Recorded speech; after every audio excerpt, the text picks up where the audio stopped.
L'équilibre. C'est la première leçon que mon cœur ressent à chaque lecture de la sourate Al-Kahf, celle que notre prophète, sallallahu alayhi wa sallam, nous enjoint de lire chaque vendredi. Et aujourd'hui, dans ce hors-série, j'aimerais t'emmener au cœur même de cet équilibre.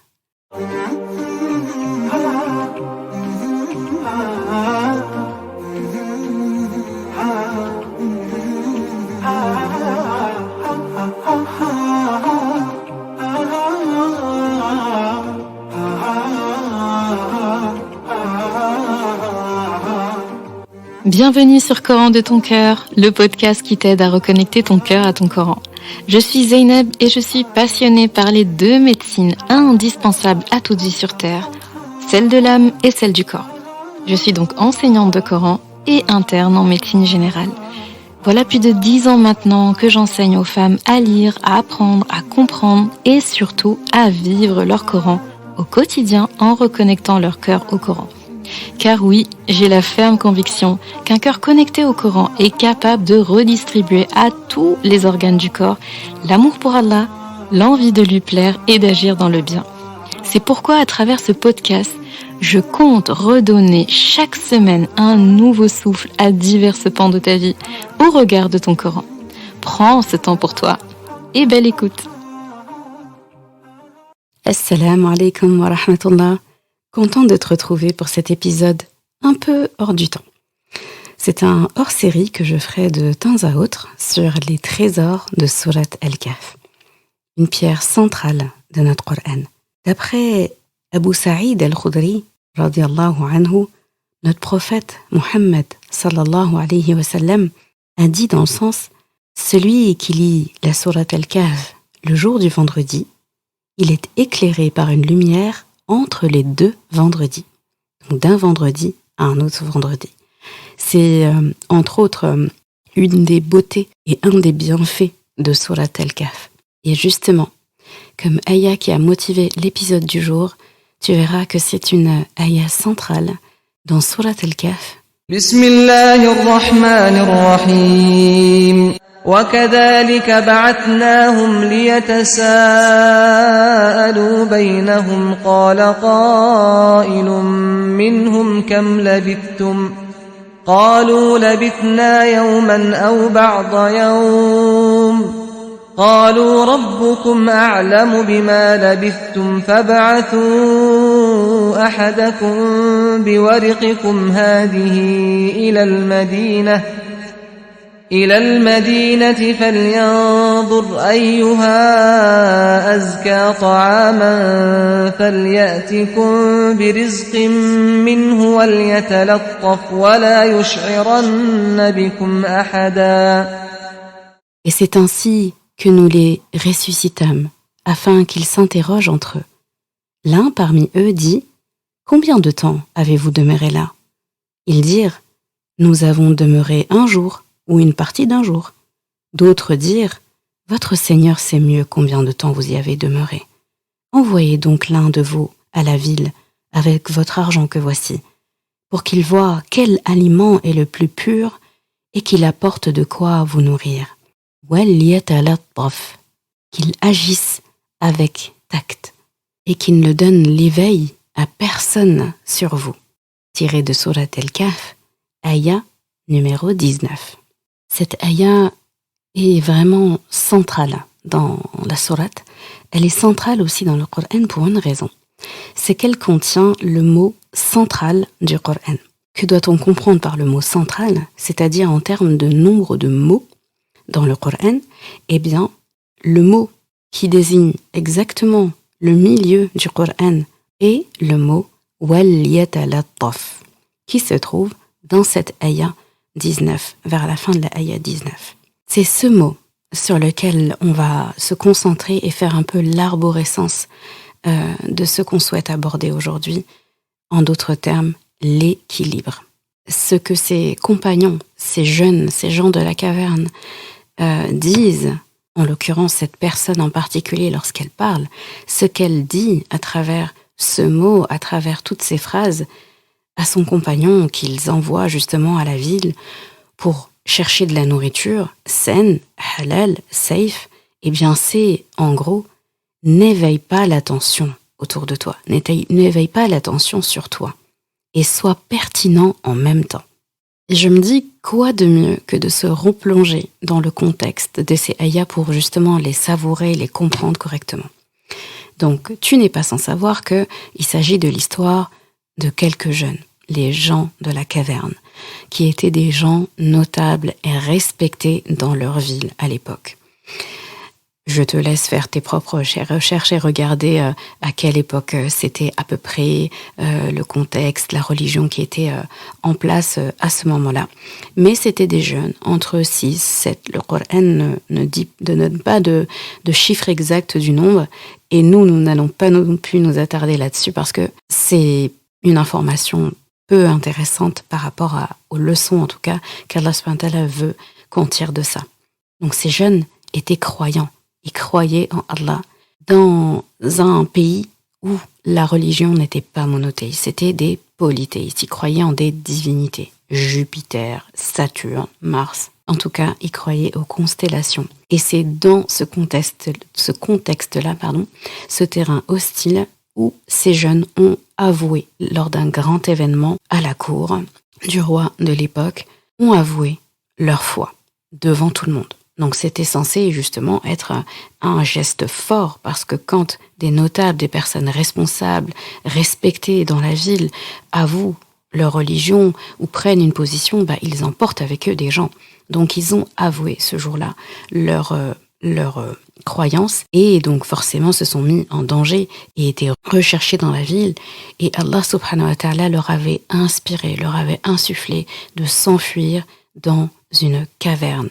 C'est là-bas qu'Allah subhanahu wa ta'ala les a doucement endormis, les a fait rentrer dans un profond sommeil qui a duré 300 ans. 300 années pendant lesquelles Allah subhanahu wa ta'ala a pris soin d'eux, en les retournant tantôt à droite, tantôt à gauche, justement, pour qu'ils n'aient pas le temps de se faire mal, de se faire des escarres, pour que la lumière du soleil ne les dérange pas, parce qu'il y avait une ouverture dans la caverne qui faisait que le soleil pouvait entrer.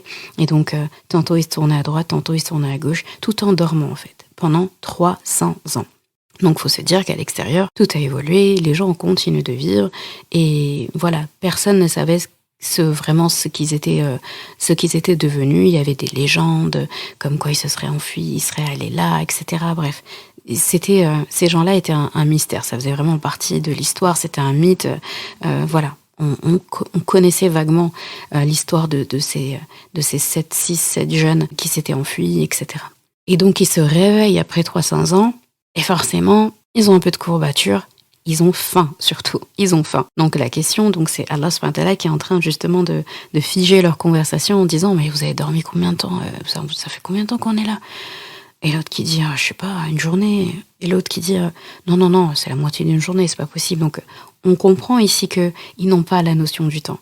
Et Allah subhanahu wa ta'ala mime une scène assez réaliste en vrai, parce que des fois quand on est fatigué, on revient d'un voyage, il y a un peu le jet lag, le décalage horaire, on est un peu fatigué, on dort. Il y a des fois on va se réveiller, on ne sait pas, on a l'impression qu'on a dormi toute la journée, et d'un autre côté on peut avoir l'impression d'autres fois qu'on a dormi très peu alors qu'on a dormi des heures, que nous qui sommes extérieurs à la scène, on a envie de leur dire vous avez dormi un peu plus longtemps les gens là.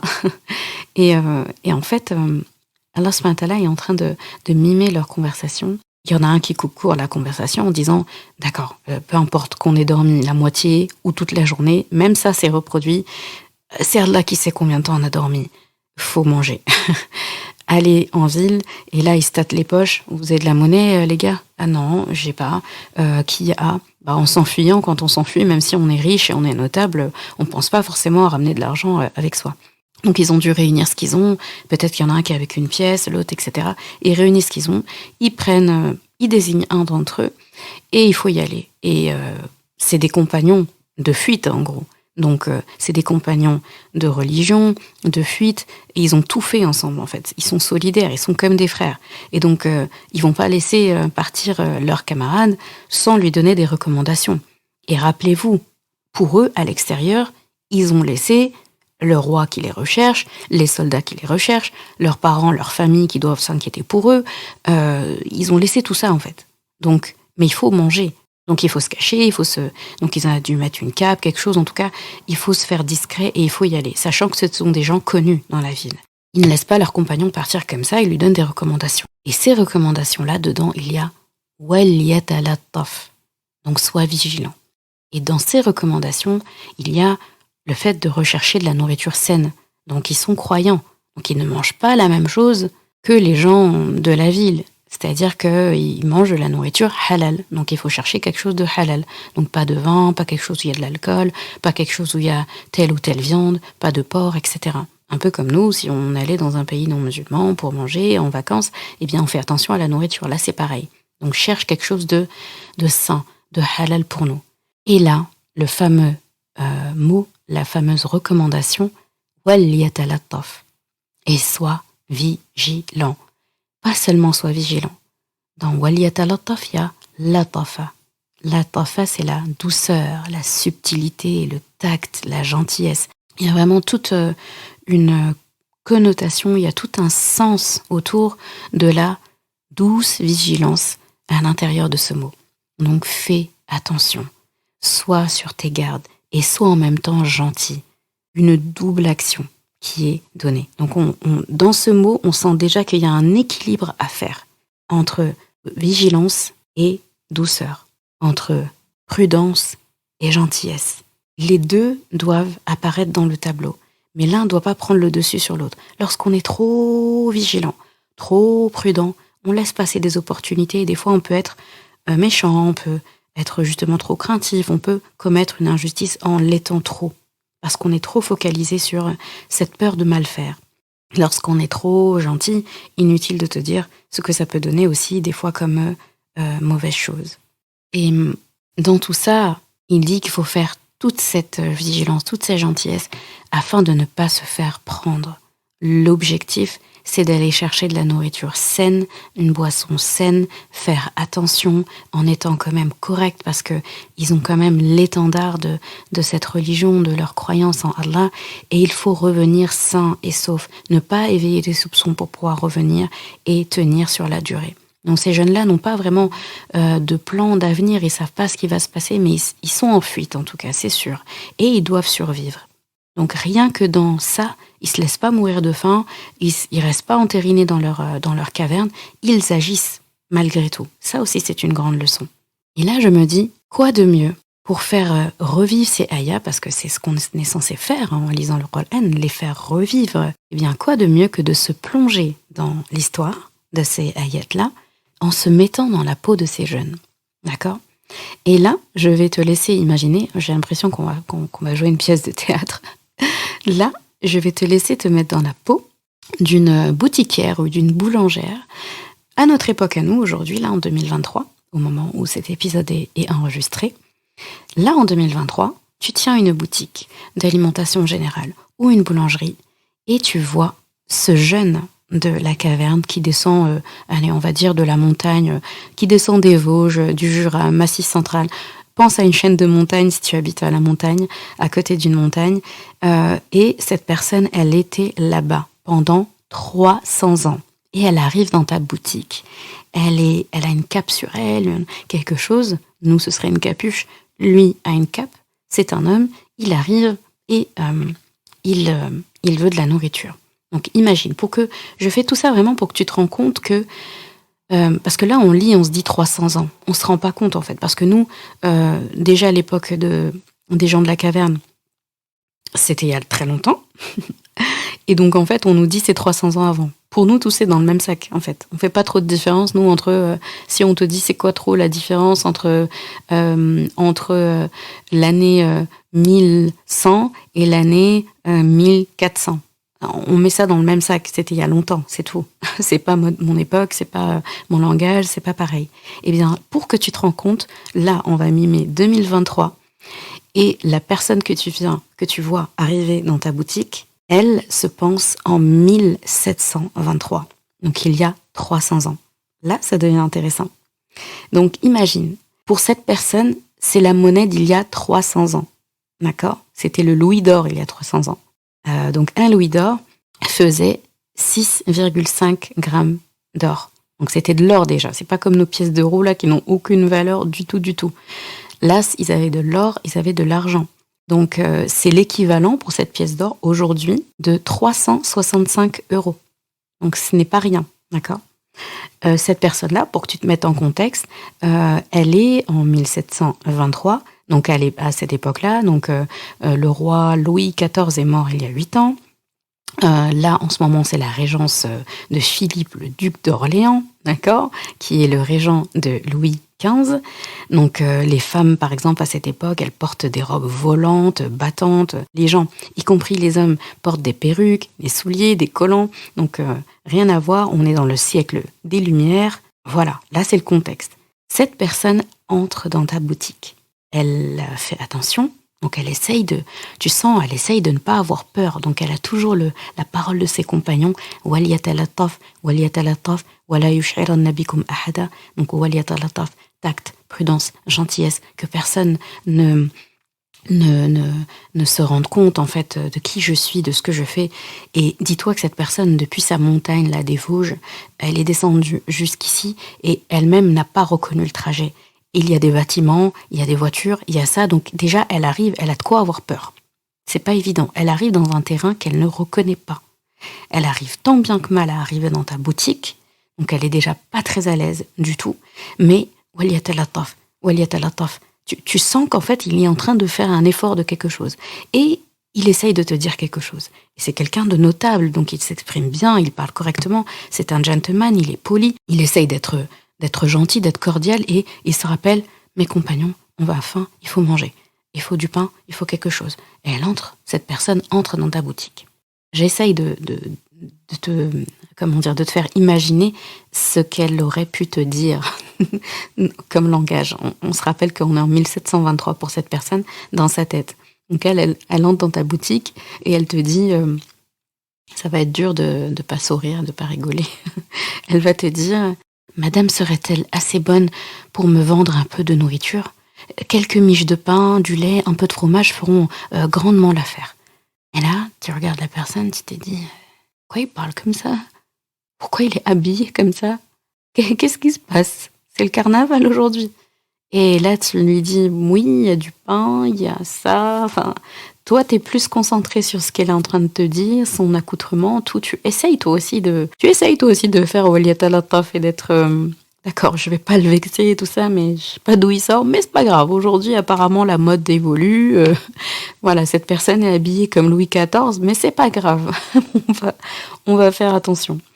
Et cette personne, elle aussi, elle ne sait pas trop. Pour elle, elle n'est pas le problème. Elle ne sait pas trop ce qui se passe. Et là, elle vous dit, en fait, par contre, je n'ai qu'un louis à vous offrir, qu'un louis d'or à vous offrir, mais me céderiez-vous cette nourriture malgré tout ? Je n'oublierai point ce geste, et vous retrouvez votre récompense auprès de mon Seigneur un jour nommé. Soyez heureuse et bénie pour ce geste. Et là, tu te dis, ok, d'accord. Et puis, la personne te tend son louis d'or. Hein. Et toi, tu vois de l'or. Et tu vois Louis XIV sur cette pièce. Et puis, ça te paraît ancien en même temps. Et donc, tu te dis, et là, tous les cas de figure peuvent se présenter. En tout cas, ce qui est sûr, c'est que à ce moment-là, tu ne t'occupes pas du pain qu'il a demandé, du lait ou du fromage. C'est pas ça la question. Ça, tu l'as en rayon. Tu te dis juste plein de choses.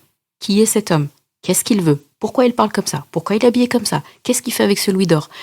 Pourquoi il me donne de l'or pour du pain ?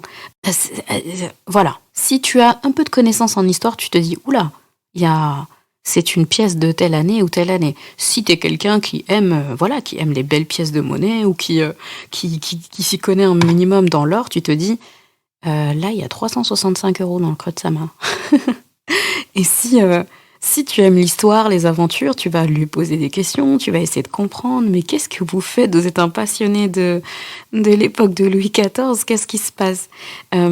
Si tu es quelqu'un qui aime la simplicité du langage, tu dois être assez inconfortable de le voir parler comme ça. Mais monsieur, c'est bon, enfin, je suis que madame une telle ou un tel, vous n'avez pas besoin de parler comme ça. Enfin, et si tu es de nature méfiante ou un truc comme ça, tu vas dire... J'aurais peut-être appelé, soit j'appelle personne du coin, j'appelle, pour les plus sceptiques, ils auraient déjà appelé la police, je sais pas quoi, ou monsieur, écoutez, je veux pas de problème, prenez votre pièce et ressortez. Enfin, tout peut arriver. En fait, il y a autant de scénarios que de personnalités. Toi qui écoutes l'épisode en ce moment et qui est en train de t'imaginer cette scène, parce qu'on joue une pièce de théâtre depuis tout à l'heure au cas où tu n'avais pas remarqué, eh bien, tu dois te dire, en fonction de ta personnalité, de ton ressenti, de tes émotions, de comment tu vois les choses, de ton niveau de culture générale, historique et tout ça, de ton goût pour l'histoire, en fonction de tout ça, tu as un sentiment différent de moi, de quelqu'un d'autre. Mais en tout cas, ce qui est sûr, c'est qu'à ce moment-là, le pain ne t'intéresse pas, le reste ne t'intéresse pas, tu te dis « qu'est-ce qui se passe ?» D'accord ? J'ai fait exprès de rester un peu longuement sur ça parce que c'est important, quand on lit des ayats, de se plonger dedans. Et pas seulement de se dire « ah oui, finalement, il s'est fait attraper, bien sûr, hein, dans la vraie histoire. » Il s'est fait attraper. Il a éveillé les soupçons. De toute façon, c'était prévu. C'était le plan d'Allah, que ça éveille les soupçons et qu'il soit attrapé et que justement, l'histoire de ces jeunes de la caverne soit un signe pour les gens. Parce que ces personnes de l'époque, donc 300 ans après, quand ils se sont réveillés, et ben le contexte était complètement différent. Toute la ville, tout le pays était devenu croyant. Mais ces gens-là avaient un problème dans leur croyance, c'est qu'ils avaient beaucoup de mal à croire en la vie après la mort, à croire en la résurrection, à croire à une deuxième vie. Ils étaient éprouvés par ça.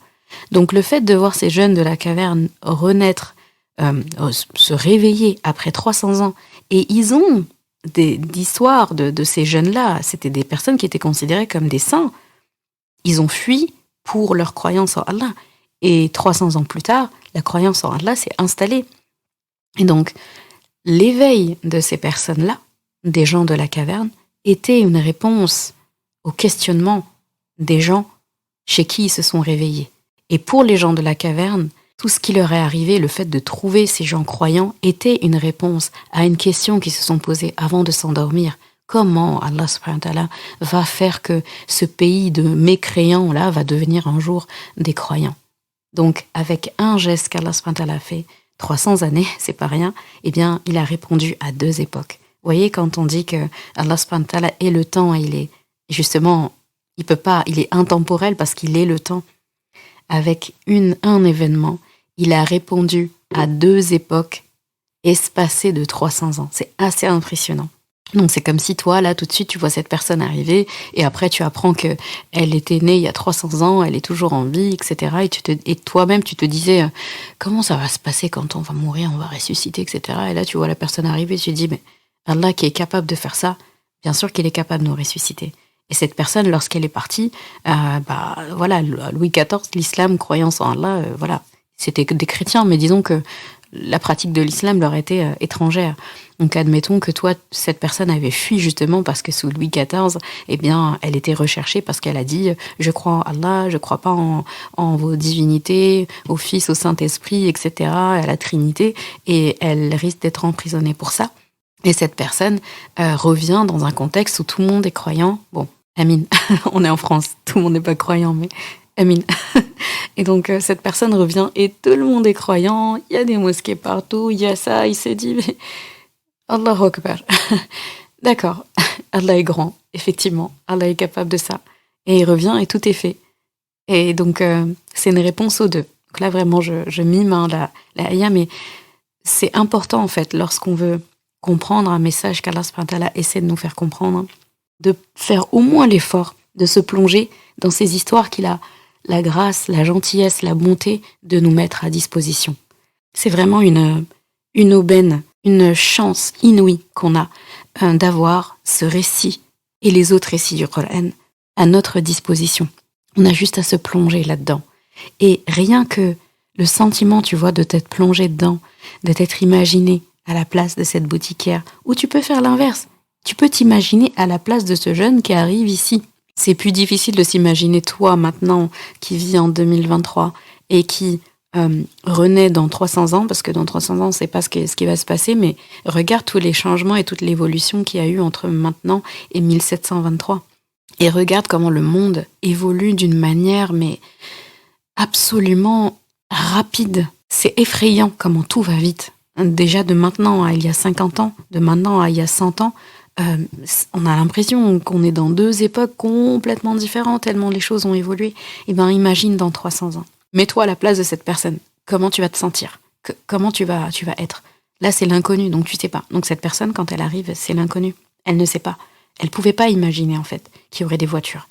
Elle peut pas imaginer des portables, des téléphones. Eux, ils connaissent que les correspondances, les lettres, etc. Et maintenant, repense à ce que les compagnons de la caverne ont dit à cet homme lorsqu'il devait aller en ville chercher de la nourriture saine pour eux. Ils lui ont dit: fais attention, sois doux, ne sois pas craintif, marche doucement. Donc un peu l'équilibre entre la crainte et l'assurance, la délicatesse. C'est ça, waliyatalattaf. C'est être délicat, c'est faire quelque chose avec une bonne planification. Ils ont essayé de planifier. C'est connaître les complications d'une affaire avant qu'elle n'arrive. C'est être subtil, doux, gracieux, courtois, élégant, gentil, apaisant. C'est ce que ce jeune a essayé de faire. Et là, on a envie de lui dire, mais c'est quelque chose de quasiment impossible dans ce contexte-là. Comment ne pas avoir peur quand tu arrives quelque part que tu ne connais pas? Comment marcher doucement? Comment faire preuve d'équilibre dans tout ça? Eh bien, pourtant, il a dû le faire. Et il a essayé de le faire. Et ce mot est consigné dans le Coran comme si, là, si tu le lis tout seul, waliyatalattaf, on a l'impression que c'est Allah subhanahu wa ta'ala qui te parle, qui me parle, qui nous parle directement. Si tu enlèves ce mot de son contexte, tu le prends tout seul, waliyatalattaf, et qu'il agisse ou qu'elle agisse avec tact, gentillesse, bienveillance, élégance, grâce, etc., ça peut tout à fait être une parole qu'Allah subhanahu wa ta'ala te donne à toi. Et tout ce qui est dans le Coran te concerne, me concerne, nous concerne. Donc on doit pouvoir en faire quelque chose aujourd'hui. Eh bien, laisse-moi te dire, t'informer même, que c'est ainsi que tu vivras dans ce monde. Tu sais, l'inconfort de ce jeune, avant la caverne, dans un terrain hostile, familier, vu qu'il était chez lui, il était parmi sa famille et les gens qu'il connaît, mais contraire à ses valeurs. Là, ces jeunes ont dû agir avec prudence. Et imagine en même temps l'inconfort de ce jeune, de ces jeunes, dans un terrain non hostile, donc après 300 ans, après la caverne, un terrain qui est pas hostile, au contraire, qui est censé être un bon terrain, propice à leurs croyances, mais étranger, inconfortable. Là, il fallait faire preuve de gentillesse, de douceur, de tact. C'est ce qui m'amène justement à 2 conseils, 2 trésors de Surat Al-Kahf à travers cette leçon, ce passage, ce mot en particulier.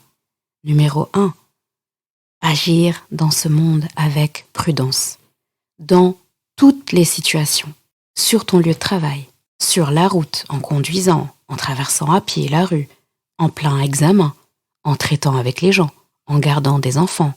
Prudence, vigilance. 2, agir avec douceur et gentillesse, avec tout le monde, qu'il s'agisse de tes parents, de tes enfants, de ta fratrie, de tes collègues ou tes camarades, tes enseignants, tes voisins, des prestataires de services, des vendeurs, un gardien, une femme de ménage, ton patron, des étrangers, tes employés. C'est comme ça qu'on doit driver les choses dans ce monde. Dans toutes les situations, j'agis avec prudence, avec tout le monde, j'agis avec bienveillance, gentillesse. Combien de fois dans ta vie tu t'es retrouvé comme dans la première moitié d'un tunnel, la première partie d'un tunnel? C'est la partie la plus sombre, où il est difficile d'entrevoir la lumière au bout du chemin. Pourtant, on a la conviction que le bonheur, il est au bout du chemin. La première partie du tunnel est sombre, mais on doit y vivre, comme les gens de la caverne, sous la protection et la confiance d'Allah, avec vigilance pour tout ce qu'il y a autour, pour tenir le coup sur la durée. La deuxième partie du tunnel, elle n'est pas plus simple, même si on commence à entrevoir la lumière. Cette deuxième partie du tunnel laisse entrer la lumière. Elle fait naître l'espoir de s'en sortir. Là aussi, il faut agir comme les gens de la caverne lorsqu'ils s'approchaient au bout du tunnel. Une fois libérés de son obscurité, ils ont agi avec tact et gentillesse pour adoucir le reste du chemin qu'il leur restait à parcourir. Ce que j'essaye de te dire, c'est que tout ce que tu as vu dans cette ayah, dans ce mot, le fait de faire attention, d'être doux, pas craintif, marcher doucement, équilibré entre la crainte et l'assurance, être délicat, agir avec une bonne planification, faire attention aux complications, être subtil, doux, gracieux, courtois, élégant, gentil, apaisant, eh bien, c'est des caractéristiques qui appartiennent au Coran. Le Coran, lorsqu'il agit dans nos vies, c'est avec toutes ces caractéristiques. Ces caractéristiques, c'est aussi ce qui définit le prophète sallallahu alayhi wa sallam. Quand tu entends tout ça, tu as l'impression d'entendre le prophète agir. Et justement, son épouse Aïcha, notre maman, radiyallahu anha, disait de lui qu'il était un Coran qui marchait sur terre, que son comportement était le Coran. Ces caractéristiques, eh bien je t'annonce, ces caractéristiques, ce sont aussi celles que le Coran veut de nous. Et c'est une petite poignée de jeunes personnes qui nous lèguent ce conseil à travers leur vie et leur vécu. L'équilibre que je vois dans la vie, il est dans ce mot, il est dans ce passage. Waliyatalattaf. Tu sais, la gentillesse et la douceur ont toujours fasciné et attendri les cœurs des êtres humains. La prudence n'a jamais été regrettée par un être humain. On ne retiendra pas vraiment de quelqu'un le nombre de ses voyages, le nombre de ses diplômes, le montant de sa fortune ou les marques de ses vêtements, de ses cosmétiques. Mais on retiendra toujours la gentillesse et la douceur de quelqu'un. On retiendra toujours le tact, la prudence, le calme, le côté posé de quelqu'un qui agit avec gentillesse. L'équilibre, c'est ce qu'on doit atteindre dans cette vie. Quand il y a perte d'équilibre, c'est là où il y a le malheur. Lorsqu'il y a une perte d'équilibre, c'est là que la maladie arrive. C'est là que la tristesse s'installe. C'est là que les querelles et les désaccords sont là. C'est là que les injustices sont commises. Lorsque tu as une journée équilibrée, une vie équilibrée, des habitudes équilibrées, c'est le moment où tu te sens le mieux. Analyse dans ta vie. Une journée, un moment où tu t'es dit « je suis heureuse, je suis bien, je me sens bien ». À chaque fois, il y avait un équilibre. Une journée où on est équilibré, c'est une journée où on a eu le temps de faire un peu de tout. Un peu de nos devoirs, un peu de nos loisirs, un peu de repos, un peu de travail, un peu de temps seul, un peu de temps avec ceux qu'on aime. On a mangé de ce qu'on aimait et on a pris le temps de digérer. On a été un peu dehors, on a été dedans. C'est cet équilibre qui nous fait du bien. L'équilibre, c'est le bonheur. L'équilibre, c'est ce qu'Allah subhanahu wa ta'ala veut de nous. C'est dans cet équilibre qu'on adorera le mieux Allah subhanahu wa ta'ala. Et l'équilibre, c'est quelque chose de progressif. C'est comme un arbre en fait. Ça ne pousse pas en une nuit. Il faut cultiver cette attitude. C'est un équilibre. Et l'équilibre prend une vie entière pour se cultiver. Et j'ai un petit secret pour toi à ce sujet. L'invocation que je fais systématiquement pour les gens que j'aime, c'est l'équilibre. Je demande à Allah subhanahu wa ta'ala de leur accorder l'équilibre. Il ne se passe pas un jour sans que je ne demande pour toi l'équilibre. C'est la meilleure invocation que je pense pouvoir faire pour toi. La meilleure invocation que j'aime faire dans ton dos, en ton absence. Équilibre pour toi, équilibre pour moi, égale équilibre. Qu'Allah subhanahu wa ta'ala nous accorde l'équilibre dans nos vies, l'équilibre dans nos agissements, le tact, la bienveillance, la prudence, la douceur, la gentillesse, comme il nous l'enjoint dans ce mot, waliyatalattaf. Amin. À un prochain hors-série, Inch'Allah, sur les trésors d'Al-Kahf. Merci d'avoir écouté cet épisode. Et comme toujours, si ce podcast t'a apporté du bien, alors une chose à faire, t'abonner pour ne rien rater. Et si il te semble pouvoir être utile à d'autres personnes, sens-toi libre de le partager et même de laisser un commentaire et la note de ton choix sur ta plateforme d'écoute préférée.